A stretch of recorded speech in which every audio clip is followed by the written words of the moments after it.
Okay, here's a piece of Brazilian pepper that I split it in half to make a little bowl that I've done already, but I didn't think I showed all of that. One of the things I didn't show was how I mounted it.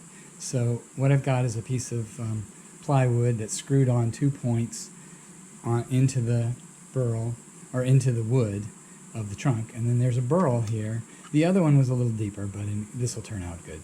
My intent is to not change the corners, pretty much any of this back. I'll probably surface this surface just to make it flat.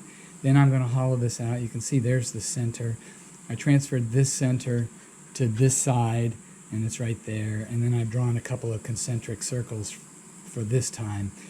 This one's close to my diameter of my 3-inch faceplate, so I'm going to mount it on here, and that will hold this well enough.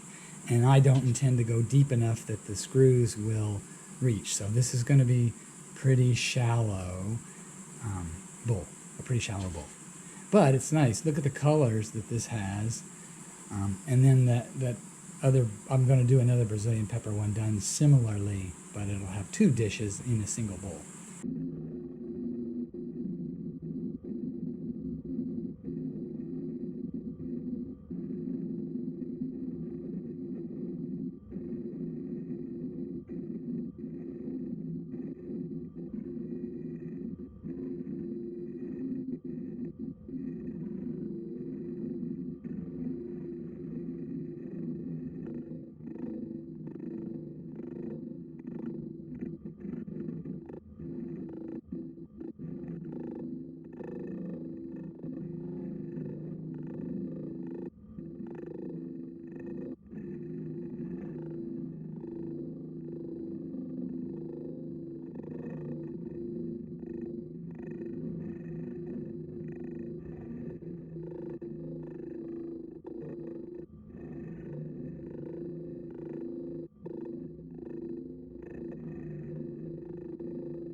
Okay, this is a finished duplicate Brazilian pepper burl little platter bowl.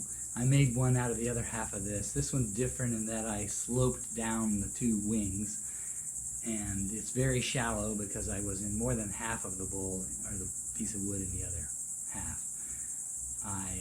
Again, like Brazilian pepper, the one thing about it you got to be careful with is that it tends to have sap, particularly in the burl area, that might be leaks out and it makes it sticky. Now, I haven't noticed any effects from Brazilian pepper. Some people are allergic to it and have a pretty significant reaction, but I don't. You can see that there's bark exposed there.